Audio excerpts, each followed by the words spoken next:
ఇప్పటికీ మీరు పంచాంగాన్ని పరిశీలనం చేస్తే ఉగాది లేదా యుగాది, ఒకప్పుడు సృష్టి ప్రారంభం ఆ రోజున జరిగిందిట, అందుకని యుగాది, నూతన సంవత్సరారంభం.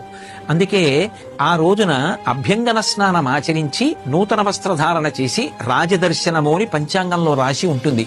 ఆ జగదంబ కన్నా పరమేశ్వరుడి కన్నా రాజాధిరాజులు ఎవరుంటారు? అందుకే చక్కగా ఆ రోజున శివాలయానికి వెళ్ళి మనం పార్వతీ పరమేశ్వరుల యొక్క దర్శనం చెయ్యాలి. ఎందుచేత అంటే జగత పితరౌ వందే పార్వతీ పరమేశ్వరవు, ఈ జగత్తుకంతటికీ కూడా తల్లిదండ్రులు వాళ్ళు. లేదు, లక్ష్మీనారాయణ దర్శనం చెయ్యవచ్చు.